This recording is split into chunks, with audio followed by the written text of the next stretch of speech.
What is going on, guys? It is Wrestlelamia here, back with another video.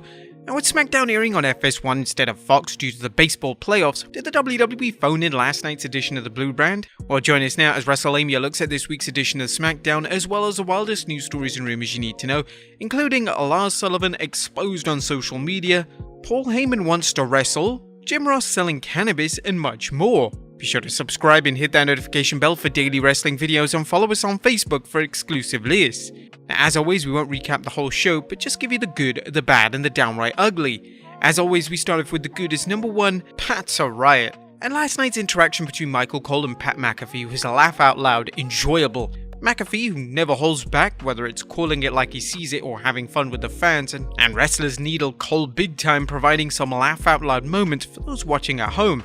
Now, whatever the reason, probably years of Vince McMahon screaming into his headset or just becoming apathetic, Cole is an annoying announcer, which means anytime he gets annoyed has to be considered a win. Number 2, all hail Xavier. This has got to be the first time in a long time that the WWE has pulled off the King gimmick so well. Unlike past Kings, the WWE has wasted no time building Woods up, whether it was his coronation or him knighting New Day teammate Kofi Kingston. Sir Kofi has a nice ring to it, and it's just a reminder of how the WWE and the New Day find new ways to breathe life into one of wrestling's longest running factions. The WWE has had some good Kings before, such as King Booker and King Owen, but Xavier has quickly taken things to a new level. There's even the potential for a heel turn by Kofi and Xavier as power goes to their heads. That's an option that the WWE may want to choose to take, but it's clear Woods' ascension to royalty is exciting with lots of potential. And number 3, Sasha shoots on Flair. As Sasha Banks tore into SmackDown Women's Champion Charlotte Flair last night, calling her selfish and not so subtly mirroring the stories we've reported on this week that no one likes Flair backstage. The boss's tirade on Flair has us thinking that the WWE pulled a fast one by feeding a number of stories about Flair behaving badly, and that the supposed backstage confrontation between Lynch and the Queen was just a way to build interest for their presumed showdown at Survivor Series. Man, we must have got played big time. But anyway, that was the good. What about the bad is number 1, Shotzi's stupid turn. As things continue to worsen for Shotzi Blackheart as the NXT standout has gone from being in a promising tag team with Tegan Nox to being split up thanks to the WWE draft. But as bad as that was, they've also decided to turn her into a heel, a role she can probably pull off, but which seems poorly suited for her. SmackDown could have benefited from more undercard babyfaces, and Shotzi's gimmick of riding a tank to the ring seems like a natural to appeal to kids and perhaps even sell lots and lots of merchandise. The turn made little sense, but then again, what does make sense in the women's division? After all, this is the same show where Sasha Banks seemed to turn on a weekly basis. Number 2, Hardy hardly cares. Does Jeff Hardy give 0 Fs? Well, fans are still trying to figure out what Jeff Hardy's promo was about, and whether wrestling's charismatic enigma knows the only reason he's in the WWE is to keep him from joining Matt in AEW. While a Hardy vs Happy Corbin feud should make for some entertaining matches, Jeff has all the enthusiasm of someone awaiting a root canal without anesthesia. Number 3, my name is Mustafa Ali and I'm a Pakistani American. It looks like the WWE is going down that prejudice route with Mustafa Ali, as a former SmackDown hacker told the fans that they don't cheer for him because of his name. This is kind of a mere moment, brought back painful memories from the sorry-ass storyline of Muhammad Hassan. Like any WWE storyline dealing with any sensitive subject, the WWE handled the issue of post-9/11 prejudice against Arab Americans with all the subtlety of a Triple H sledgehammer. Rather than showing Hassan as a sympathetic figure, they gave the WWE every reason to hate him.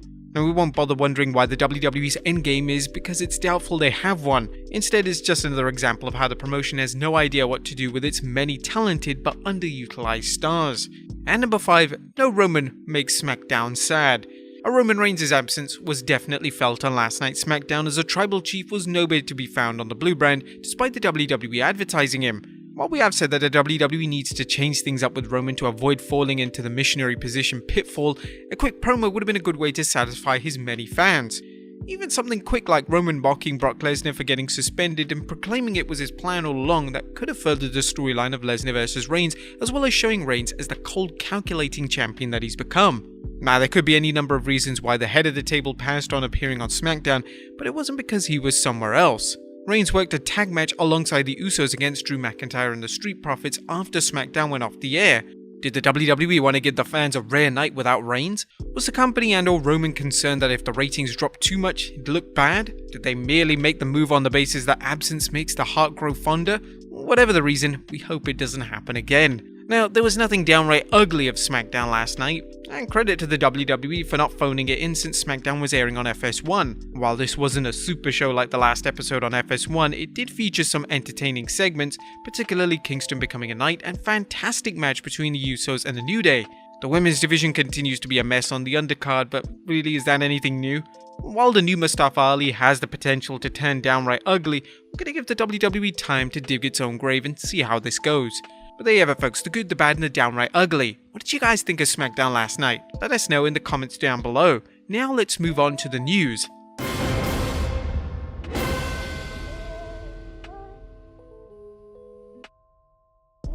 Our first story looks at Lars Sullivan exposed on social media. A reporter coming in that the former WWE superstar Lars Sullivan entered the creeptastic zone when it comes to online interactions. A Twitter user named Charlie tweeted "help" along with the screen grabs of Sullivan apparently liking a lot of her Instagram photos. Ringside News reported, Lars Sullivan went on a big binge on her profile. It appears that he liked a ton of her posts, enough to fill an entire notification screen. Charlie didn't reveal anything about the direct messages from Sullivan. The Charlie story has led to some heated comments as some people on social media question why she didn't just block him, and others have said that she shouldn't have to. There have been no comments from Sullivan about the alleged activity as the production of this video, and one can't rule out his account being hacked or spoofed, but what do you guys think? Does the horny police need to come and arrest Lars Sullivan? Next up, Ruthless Aggression star returns to WWE. Congratulations to former WWE superstar Jimmy Wang Yang on his new role behind the scenes in WWE. This week's Wrestling Observer revealed that James Young, formerly James Yang, started as a producer on Raw. Wrestling Inc.'s Mark Middleton noted, Yang's daughter Jazz Yang currently wrestles on the indies, often making appearances with her father. It'll be interesting to see if this leads to a WWE tryout for Jazzy. Our longtime fans will remember Yang's cowboy gimmick and his run on the WWE during the Ruthless Aggression era. Next up, Paul Heyman wants to wrestle. Paul Heyman hasn't done much for Roman Reigns and his cousins the Usos as official counsel to the Bloodline. However, it's safe to say that few fans attending last night's edition of SmackDown expected him to step into the ring. Nevertheless, that's exactly what happened when the Bloodline took on Drew McIntyre and the Street Profits after SmackDown went off the air. Heyman took off his suit coat and made his way to the mat apron, with one of the Usos tagging him in. Paul then promptly proceeded to step through the ropes and fall on his ass in a spectacular comedy spot reminiscent of legendary manager Bobby the Brain Heenan. Hopefully the WWE will play this somewhere down the road on the WWE Network, as it's a reminder you never know what to expect after the show. Next up, Jim Ross selling cannabis?